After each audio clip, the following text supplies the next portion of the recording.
Okay, so this video is going to be just a compilation of a bunch of little short things.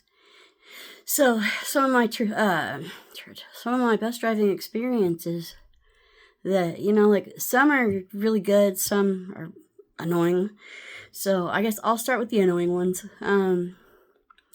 So we have this one passenger. She gets on the bus. She's elderly. She's, I don't know, 65 to 70 at least.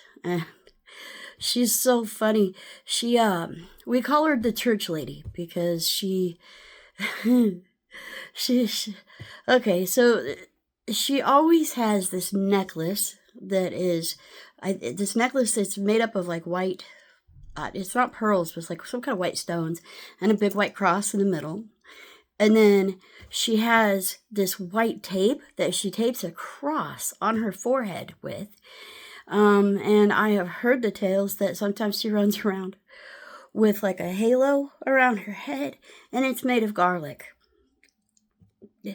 So this lady, I guess she takes it upon herself to spread the word.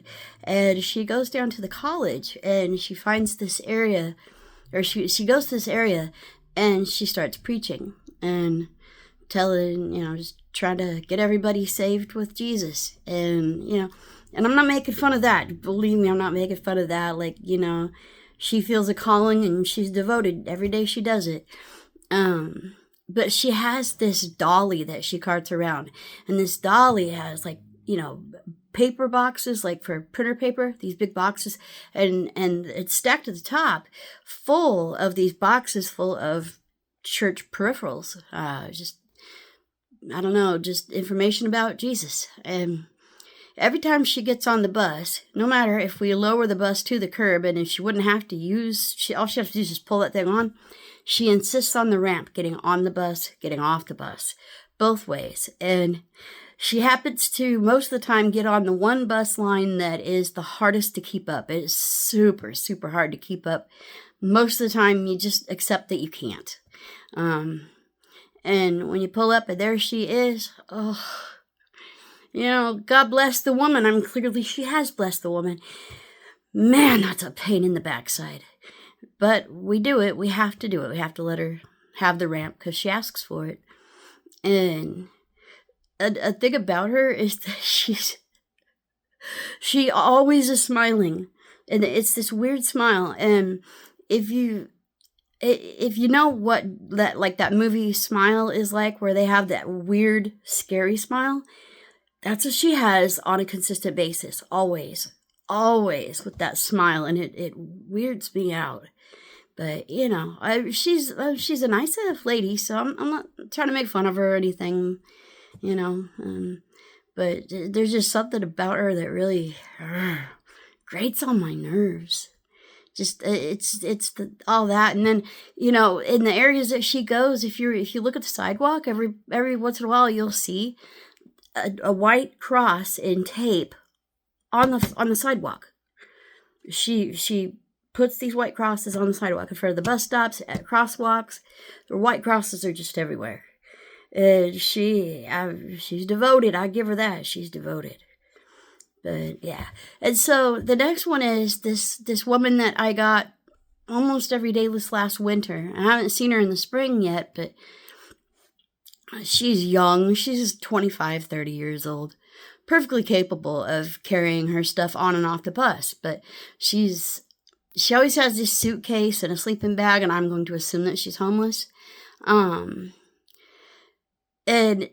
when I arrive to pick her up, when anybody arrives to pick her up, she wants the ramp to roll her rolling suitcase on. And she wants it to get on the bus. She wants it to get off the bus. She doesn't need it. Clearly, she doesn't need it.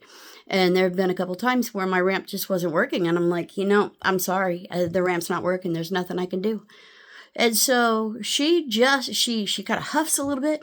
And then she just picks up the suitcase, loaded down with the sleeping bag and whatever else she's carrying around. She just picks it up, puts it on the bus, and goes to her seat. No problem at all. She didn't need the ramp to begin with. But, it's like this weird sense of entitlement that she has. So she just insists she has to have that ramp. And so, yeah, she hasn't been on the bus in a while, and haven't had to let the ramp down for her in a while, so yay. But And then, the last one of the annoying set is this girl. She's like 27, I think. And she she dresses like a child. She wears tights, colorful, patterned, pretty kid tights. She wears little kid shoes, little short mini skirts, t-shirts that always have something to do with some kind of cartoon or something childlike. Her hair is always in two pigtails. And her voice, she sounds like Minnie Mouse. She sounds like Minnie Mouse, I believe, is what I would say.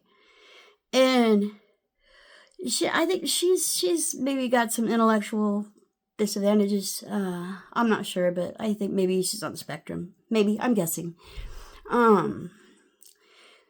But she's always very friendly. She's very nice, no problems with her really. But she has this scooter. It's like a Razor scooter, like something that was popular 20 years ago. This thing is worn out. It is rattly and everything. And everywhere she goes, she brings that scooter with her. She just rides. She rides the bus wherever she's going with the scooter. When she gets off, she just scoots away. She rides that thing like she's been riding it for a very long time. And yeah, she's nice enough. I'm not saying anything bad about her. It's just another one of those funny stories of people. So yeah, I just thought I would share that. So this is Susie. As always, when you have a chance to be kind, be kind. Thanks for listening to me. Bye-bye. Oh, and by the way, I keep looking, I'm looking here because I'm looking at the screen, but if I look here at the dot, it shows me looking right at you, and I'm trying to get used to looking at the dot and not at the screen. So that's why it's kind of weird and I'm back and forth. Try to get used to this working the right way. So, all right. Well, have a great day and be kind. Hit the like button if you feel like it. Thanks. See you next time. Bye-bye.